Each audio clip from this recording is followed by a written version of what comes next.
Muy buenos días, buenas tardes, buenas noches a todos y cada uno de ustedes, amados en Cristo Jesús. Es un privilegio, es un honor, es una tremenda bendición estar frente a la cámara en que hacemos la grabación de este estudio y poder llegar a través de internet del canal de YouTube hasta su lugar donde usted se encuentra. Sea Dios nuestro Señor derramando sus bendiciones, derramando esa guianza y esa ayuda gloriosa y preciosa del Espíritu Santo en su mente, en su corazón, para recibir el estudio de la palabra de Dios hoy día. Así es que su servidor Guillermo Esquivel, pastor de la iglesia Southern Christian Center, iglesia de habla hispana acá en la ciudad de Dandenong, en la zona de Melbourne, en el estado de Victoria, Australia. Un cariñoso y cordial saludo para todos y cada uno de ustedes. Entramos a la palabra del Señor y quiero que por favor me acompañen leyendo en el libro de Apocalipsis en el capítulo 12 y vamos a considerar el versículo 13 en adelante. Y dice la santa palabra de Dios de la siguiente manera: cuando vio el dragón que había sido arrojado a la tierra, persiguió a la mujer que había dado a luz al hijo varón, y se le dieron a la mujer las dos alas de la gran águila para que volase de delante de la serpiente al desierto, a su lugar donde es sustentada por un tiempo y tiempos y la mitad de un tiempo. Y la serpiente arrojó de su boca tras la mujer agua como un río, para que fuese arrastrada por el río. Pero la tierra ayudó a la mujer, pues la tierra abrió su boca y tragó el río que el dragón había echado de su boca. Entonces el dragón se llenó de ira contra la mujer y se fue a hacer guerra contra el resto de la descendencia de ella, es decir, el remanente, los que guardan los mandamientos de Dios y tienen el testimonio de Jesucristo. Hoy día vamos a estar analizando sobre el remanente y la simiente. Es importante que usted pueda notar, al igual que yo, de que en estos versículos 13 al 17 de Apocalipsis 12 se presenta al enemigo de dos formas. Al principio dice: y cuando vio el dragón, o sea, se le presenta como el dragón. Estuve haciendo mención a esto la vez anterior, pero también en el versículo 15 dice: y la serpiente arrojó de su boca. Ya no dice el dragón, dice la serpiente.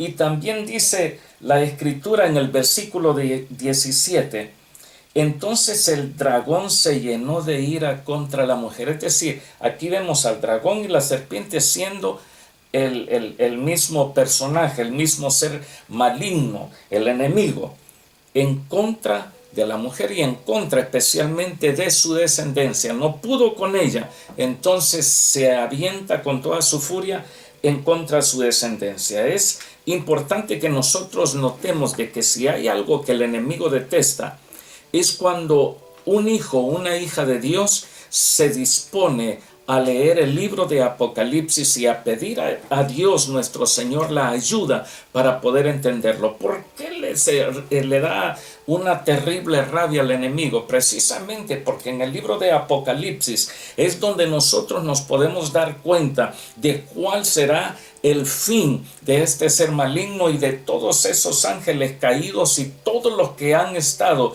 a su servicio, cuál va a ser el fin de ellos. Ahora, la amarga persecución de la que aquí se habla, de la última semana de que profetizó el profeta Daniel, valga la redundancia, ahora la tenemos aquí delante de nosotros.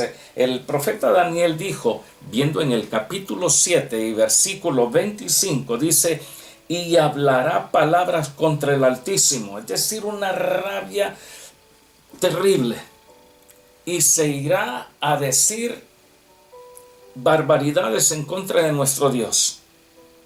Esto no es de extrañar, porque aún en nuestros días y todo el tiempo el enemigo ha ido en contra del Dios Todopoderoso.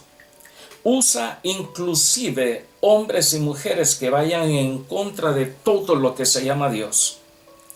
Hay veces cuando se comienza a hablar de Dios, la gente se irrita, se molesta, se enoja, se enfurece, se llena de ira, y lo único que hacen es no tener respeto hacia las personas. Eso es algo que es normal en cada ser humano, debería de ser normal en cada humano, respetar la vida, la dignidad y la persona de los demás que están a su alrededor. Sin embargo, usted puede hacer la prueba. Vaya a la calle, especialmente en días de celebraciones. Pueden estar haciendo vulgaridades, obscenidades, cosas inmorales, y la gente no protesta. Pero si se para un hijo o una hija de Dios a hablar de Dios y su palabra, la gente se enfurece y son capaces hasta de golpearles. Es decir, se levantan en contra de Dios y de su palabra. Y dice el profeta Daniel, y hablará palabras contra el Altísimo, y a los santos del Altísimo, y se quebrantará, y pensará en cambiar los tiempos y la ley. Mención sobre esto hice unas semanas atrás, cuando vemos que las leyes están prácticamente, nosotros decimos cabeza abajo, porque la ley ha sido cambiada en diferentes formas, especialmente a contrarrestar a todo aquello que Dios manda en su santa palabra. Esa es nuestra norma de fe, de conducta, de justicia, y es una fuente legal para nosotros proceder. Pero el enemigo cambia aún la ley. En la palabra del Señor dice de que hay un solo Dios y un solo mediador, pero ahora el enemigo viene y cambia en diferentes lugares del mundo, en diferentes trasfondos culturales, en diferentes ideas religiosas, espirituales, las cambia de manera que lo que Dios dice, eso no tiene validez, porque hay que darle lugar a todo mundo. Entonces la justicia, la ley de Dios es cambiada, y dice, y serán entregados en su mano hasta tiempos y medio tiempo. Si usted notó en Apocalipsis 12, los versículos que leímos del 13 al 17, ahí se menciona de que la mujer es llevada a un lugar para que ahí la sustenten por tiempo y tiempos, y la mitad de un tiempo, son medio tiempo. Es decir, el mismo vocablo es usado. Ahora, cuando vemos que el enemigo no puede contra ella y se da cuenta que está confinado ahora a la tierra porque va a ser destituido, entonces busca ejecutar venganza. Este dragón o la serpiente, como se le llaman en estos versículos de Apocalipsis 12 que hemos leído, se enfurece tanto y se avienta en contra de Judá, la tribu de Judá, y seguramente también contra la tribu de Leví. Escuche bien esto, Judá y Leví. Menciona estas dos tribus de entre las 12 que conforman, mejor dicho, el pueblo de Israel. Ahora, estos han sido restaurados a su tierra y representantes de toda la nación, Judá e Israel. Es importante notar de que cuando fue formado el pueblo de Israel, con los 12 hijos del patriarca Jacob, después llamado Israel, por eso se llama Israel la nación, se formaron 12 tribus. Una tribu descendía de cada uno de los 12 hijos de Jacob. Ahora, eso es el pueblo de Israel. Empezaron a marchar, anduvieron por el desierto, llegaron a la tierra prometida, pero por su mal comportamiento delante de Dios, por transgredir la ley de Dios, el Señor siempre estuvo llamándolos al arrepentimiento. Arrepiéntanse, enderezcan sus pasos. Ejemplo de esto vemos en el caso del profeta Jeremías, profeta que Dios usó para advertir a todo su pueblo de que estaban haciendo lo malo. Inclusive Jeremías llegó a decir: preguntad por las sendas antiguas y andad por ellas, porque Israel completamente andaba mal. Tanto el mismo reino había sido dividido entre norte y sur, Pero en las dos partes de ese gran reino, prácticamente todos andaban mal. Y Dios dijo, van a ser llevados cautivos. Yo los voy a sacar de esta tierra si no enderezan sus pasos. Van a pasar por una apretura horrible. Israel no prestó atención. Y es exactamente lo mismo que ocurre hoy día. Cuando Dios llama a toda la gente a venir y a estar a cuentas con Él, inclusive aquellos que le hemos dado nuestro corazón al Señor, a veces nos portamos mal, y cuando viene el día domingo o viene un día como ahora que usted abre su canal de su internet y entra a sintonizar esta grabación, este estudio bíblico, Dios está advirtiéndole a usted, me está advirtiendo a mí. Cada vez que oímos palabra de Dios, cada vez que un siervo o una sierva de Dios se para adelante y nos da palabra, Dios nos está advirtiendo de que debemos enderezar nuestros pasos. Por esa razón, Israel completamente, y esto es bien interesante, si usted revisa la historia, si usted va al texto sagrado, se va a dar cuenta que esas 12 tribus, 10 tribus quedaron al norte y 2 tribus quedaron al sur. El reino del sur, llamado Judá. El reino del norte, 10 tribus, llamado ese reino de Israel. Hubo un rey al norte y un rey al sur. Pero siempre hubo un vocero de Dios, siempre hubo un profeta de Dios, siempre hubo un heraldo de Dios llamando a su pueblo a restaurar sus vidas, a pedir que Dios les diera nuevamente ese andar de acuerdo a su santa y bendita voluntad. Pero no escucharon. Entonces, el rey Nabucodonosor de Babilonia, lo que ahora es Irak, llegó y sitió al pueblo de Israel. Y es interesante, escuche bien esto, es interesante que así como fueron llevados ellos cautivos, no es que llegaron y los agarraron a todos y se los llevaron a todos de una sola vez, las 12 tribus se fueron, no. Es interesante que en 2 grupos fueron llevados. Reino del norte, 10 tribus, al exilio o al cautiverio, como también se le llama. Después el segundo grupo, Judá y Leví, el reino del sur, llevados al cautiverio. Y entre todos esos, allí iba Daniel, ahí va Sadrach, Mesac, Abednego, los amigos del profeta Daniel. Allá Dios trató con la vida de toda la gente. Y después los hizo regresar a su tierra. Y aquí viene lo interesante.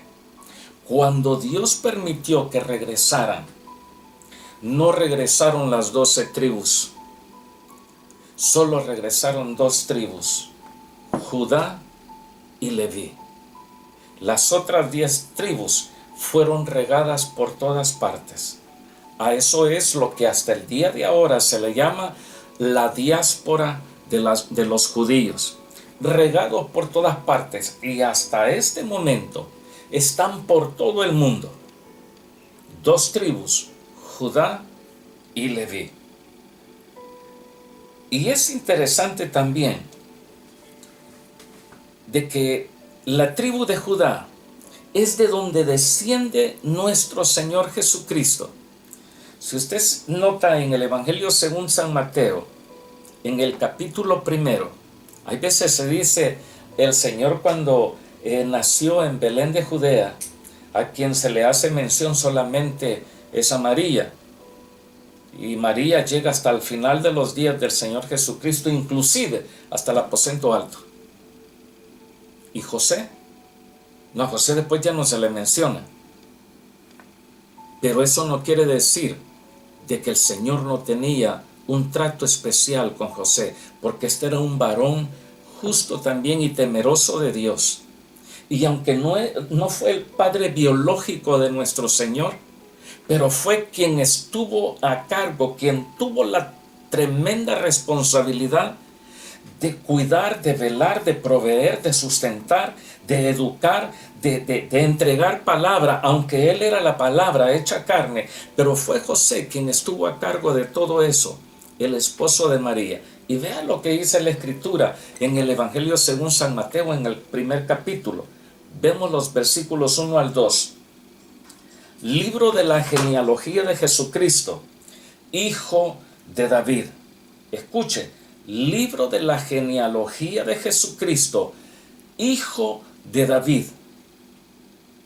Y aquí en la cabeza nosotros nos gira al revés, porque si yo, Guillermo, yo no podría decir yo soy hijo de Abelino Enríquez, de mi abuelo. No, él es mi abuelo, yo soy nieto de él, no soy hijo.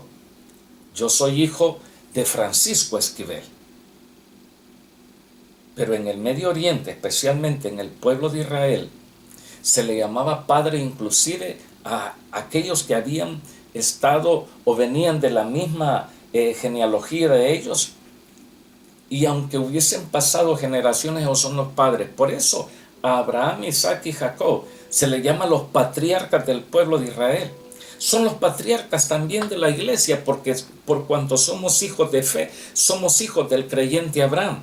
Entonces Isaac, Jacob y todos los demás podemos considerarlos como padres escrituralmente hablando. Entonces dice Jesucristo, hijo de David, hijo de Abraham. Abraham engendró a Isaac, Isaac a Jacob, y Jacob a Judá y a sus hermanos. Judá y a sus hermanos.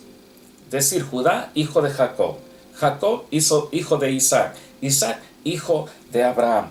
Y Jacob, dice, engendró a José, marido de María, de la cual nació Jesús. No dice del cual, porque no fue hijo directo de José, pero sí de ella. Por eso dice, de la cual, dice la Escritura, nació Jesús, llamado el Cristo. De manera que todas las generaciones desde Abraham hasta David son 14. Desde David hasta la deportación a Babilonia, de lo que acabo de hacer mención, son otras 14. Y desde la deportación de Babilonia hasta Cristo son 14. Por eso consideramos de que Jesús el Señor proviene de la tribu de Judá. Y posteriormente en el libro de Apocalipsis, capítulo 5 y versículo 5, allí detalla la Escritura y dice lo siguiente: y uno de los ancianos me dijo, hablando a Juan, uno de los ancianos le dijo al apóstol Juan, no llores. He aquí que el león de la tribu de Judá, la raíz de David, Mateo 1:1, hijo de David, el Señor. Y en Apocalipsis, uno de los ancianos le dijo, el león de la tribu de Judá, la raíz de David, ha vencido para abrir el libro y desatar sus sellos. De la tribu de Judá, una de las dos tribus que regresaron del exilio o del cautiverio. Y Leví, hablar de la tribu de Leví es hablar del sacerdocio. Y en Hebreos capítulo 3, versículo 1, mire, el Señor Jesucristo fue sacerdote, fue profeta y fue rey. Y en Hebreos capítulo 3, versículo 1 dice, por tanto, hermanos santos, participantes del llamamiento celestial, bendito sea Dios, hay un llamamiento celestial en usted, hay un llamamiento que proviene de la presencia de Dios hacia nosotros. Dice, considerad al apóstol y sumo sacerdote de nuestra profesión, Cristo Jesús. Él es nuestro gran sumo sacerdote. Israel tuvo muchos sumos sacerdotes, pero nosotros tenemos un mejor sumo sacerdote. Entonces esas dos tribus que regresaron, allí es donde vemos de que está la descendencia de Abraham, de Isaac y Jacob, y de Jacob, Judá y Leví, están puestas y han regresado En aquel entonces, cuando les permitieron regresar a su lugar, ahí están esas dos tribus de las cuales el Señor Jesucristo tiene algo que ver. Y quizás no algo, tiene mucho, tiene todo que ver. Se nos dice también de que la mujer, cuando es perseguida, huye. Y la mujer huyó al desierto, donde tiene el lugar preparado por Dios para que allí la sustenten. Si usted se fijó, anteriormente vimos que es ayudada por tiempo y tiempos y la mitad de un tiempo. En el versículo 6 dice: y la mujer huyó al desierto, donde tiene el lugar preparado por Dios, para que allí la sustenten por 1260 días. Es decir, 1260 días equivale entonces a tiempos y la mitad de un tiempo. En el versículo 14, ahí encontramos: y se le dieron a la mujer las dos alas de la gran águila, para que volase de delante de la serpiente al desierto, a su lugar, donde es sustentada, repito, por un tiempo y tiempos y la mitad de un tiempo, es decir, por 3 años y medio, 1260 días, las dos alas de la gran águila. Eso fue lo que le dio el soporte, la ayuda, el cuidado, el sostén. Eso fue lo que protegió a la mujer, a Israel. Esta águila simboliza precisamente la protección impresionante de Dios para con su pueblo Israel. Ataque de toda forma. Ahora, el cuidado y la liberación de Israel en el pasado, en tiempos de mucha apretura, de mucho peligro, es ahí donde vemos de que Dios presenta como alas de águila para proteger a su pueblo. Y si usted se viene conmigo al libro de Éxodo, en el capítulo 19, bendito sea Dios que nos provee agua. Capítulo 19, versículo 4 dice: vosotros visteis. Estoy leyendo la versión más antigua, no la moderna. La moderna dice: ustedes vieron. Aquí dice: vosotros visteis lo que hice a los egipcios, y cómo os tomé sobre alas de águilas, y os he traído a mí. Si nosotros echamos nuestro recuerdo del recuento sagrado en el libro de Éxodo, no fue literalmente que dos alas de águilas agarraron a todo el pueblo de Israel y los pasaron al otro lado del mar. Aquí es algo que Dios está diciéndole al pueblo de Israel: ustedes vieron lo que hice a los egipcios. ¿Qué fue lo que Dios hizo a los egipcios? Que el agua los ahogase. ¿Y cómo les traje a ustedes sobre alas de águila? Es decir, con una seguridad extrema, con una seguridad garantizada. Y los he traído a mí, dice el Señor. Véngase al libro de Deuteronomio también, capítulo 32. Los versículos 11. Dice: como el águila que excita su nidada, como el águila que empieza a sacudir el nido, revolotea sobre sus pollos, sobre los aguilitos esos chiquititos, extiende sus alas. Y esto es algo bien impresionante de cuando mamá águila quiere mover a sus polluelos o darles la experiencia de volar, aunque ellos aún no pueden, lo que hace, extiende sus águilas.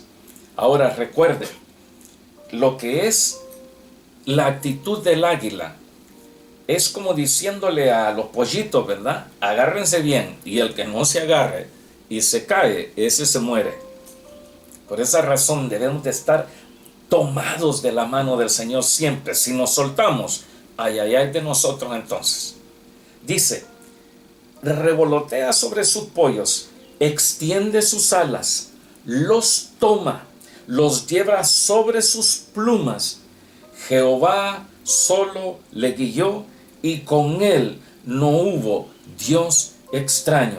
Así como el águila hace con los aguiluchos, es precisamente lo que Dios ha de hacer con Israel para ese tiempo de 1260 días, o tiempo y tiempos y la mitad de un tiempo.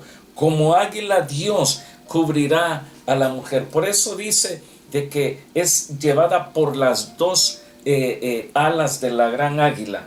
Las dos águilas representan directamente una seguridad, lo mencioné anteriormente, una seguridad totalmente garantizada y una seguridad que no puede ser transgredida. Ahora, esta mujer recibe, por así decirlo, la protección divina.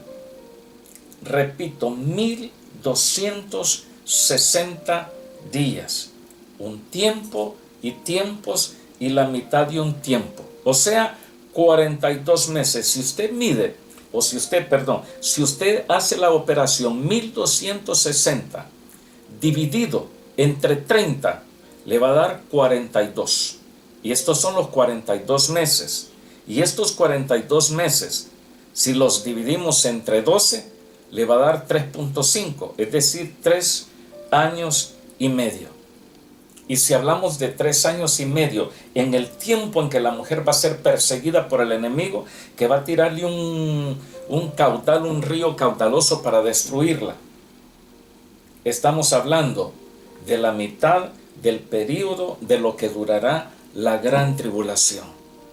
7 años de aflicción, 7 años de angustia, pero la gran apertura será en ese tiempo y tiempos y la mitad de un tiempo, o 3 años y medio.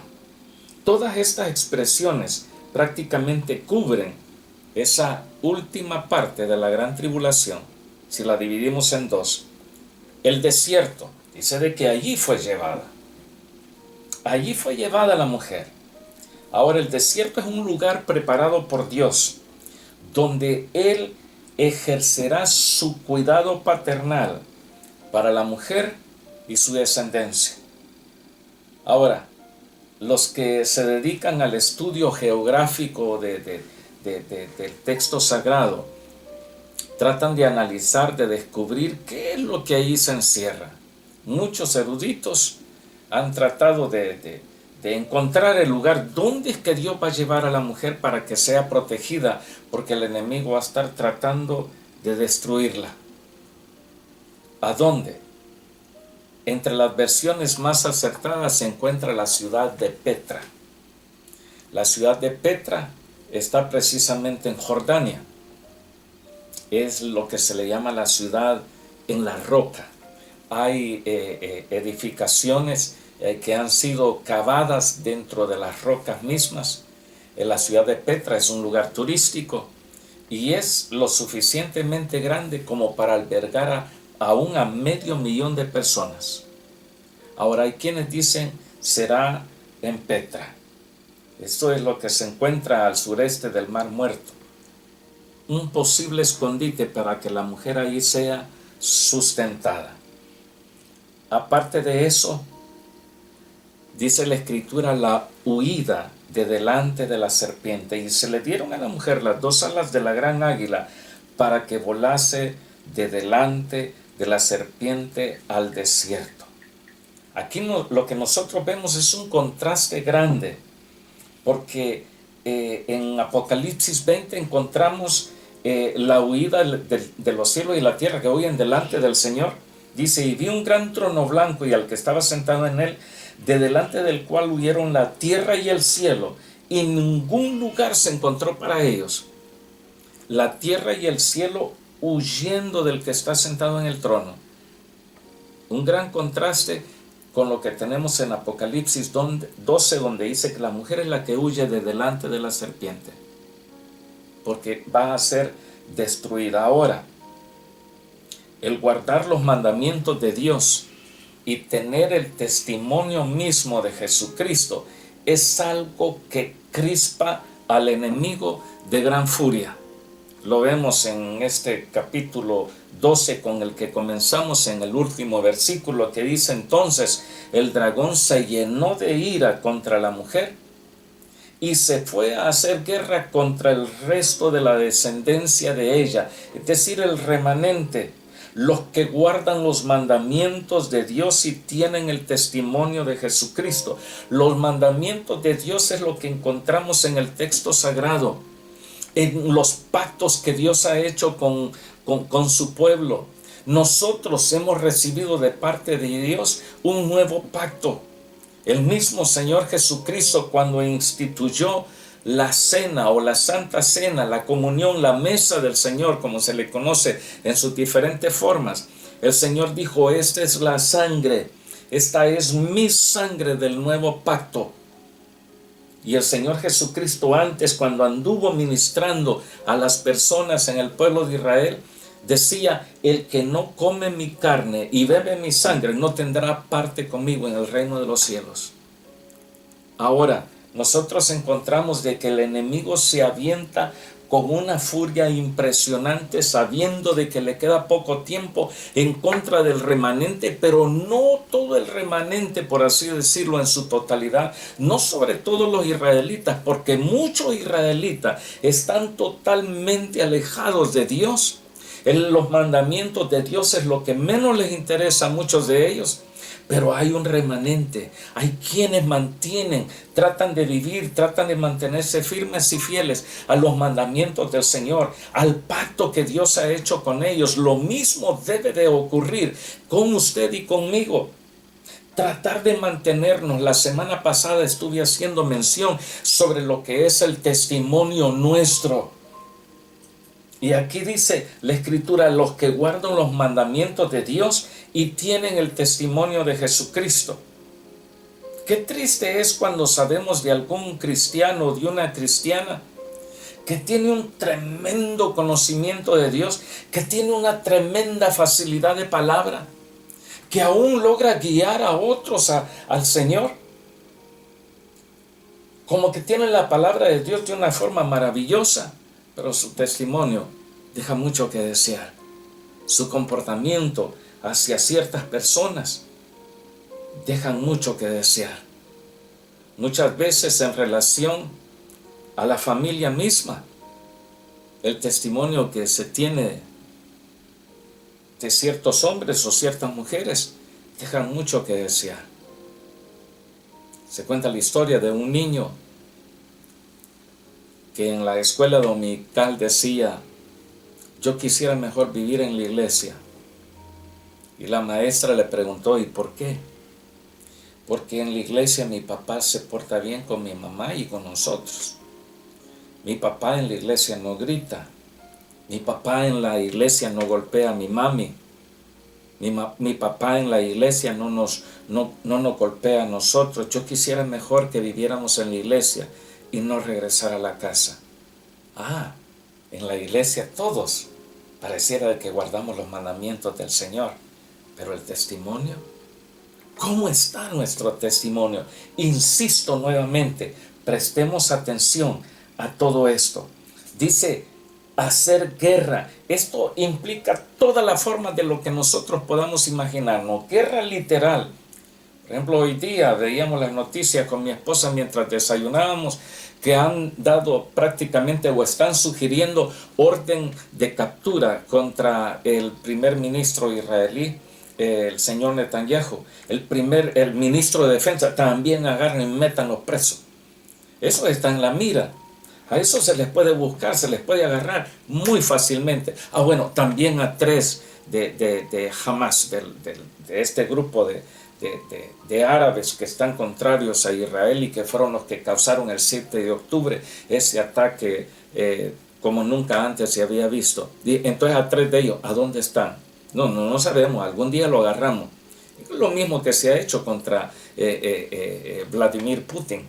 Le dice: sí, orden de captura. Bueno, vayan y agárrenlo. A Netanyahu y al ministro de guerra o de defensa, esos están ahí. El mundo entero prácticamente como que empieza a levantarse en contra de Israel. Hace guerra de cualquier forma. Bajo esta expresión nosotros podríamos considerar de que aquí se hace referencia al daño físico, toda clase de mal que el diablo es capaz de ejecutar. Por ejemplo, contra los dos testigos del Señor en Apocalipsis, capítulo 11, versículo 7 dice: cuando hayan acabado su testimonio, la bestia que sube del abismo hará guerra contra ellos y los vencerá y los matará.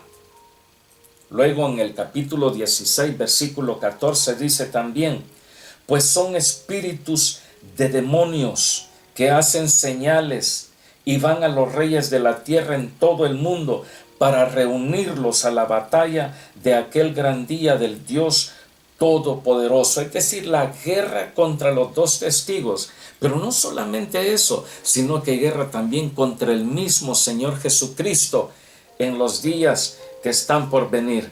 En el capítulo 19, versículo 19 de Apocalipsis también dice: y vi a la bestia, esa misma bestia que se avienta contra los dos testigos y los vence y los mata. Dice: y vi a la bestia, a los reyes de la tierra y a sus ejércitos reunidos para guerrear contra el que montaba el caballo blanco y su ejército. Sí, es impresionante. Viene el Señor Jesucristo, viene montado sobre ese caballo blanco, como se le presenta. Y el enemigo, ¿qué hace? Hay que hacer guerra. Capaz lo vencemos, pero será imposible. Ahora, tanto el hijo varón como los judíos temerosos de Dios serán libertados de ese odio acérrimo que el enemigo tiene. Esta bestia del mar que aquí se menciona es la que vamos a estar considerando para tener mucho cuidado y mucha atención en los días por venir. Amados hermanos, hermanas, mantengamos nuestra fe vibrante, mantengamos nuestra relación de una forma mejor hoy que ayer y mañana mejor que ahora, porque los días que se avecinan son días malos, son días peligrosos, son tiempos difíciles, son días de mucha amargura. Por esa razón, cuando el Señor llame a su pueblo, cuando el Señor diga: venid a mí, benditos de mi Padre, que nosotros podamos decir: aquí estoy, Señor. Mantengamos la palabra de Dios vibrando en nuestros corazones, pero también nuestro testimonio por sobre todas las cosas, tanto en la vida pública, donde somos vistos por todos, pero también en lo privado, cuando solamente Dios nos ve. Que Dios les bendiga, les prospere, y nos vemos el próximo miércoles, la siguiente semana, para continuar analizando un poquitito sobre esta bestia del mar. Que Dios les bendiga y hasta luego.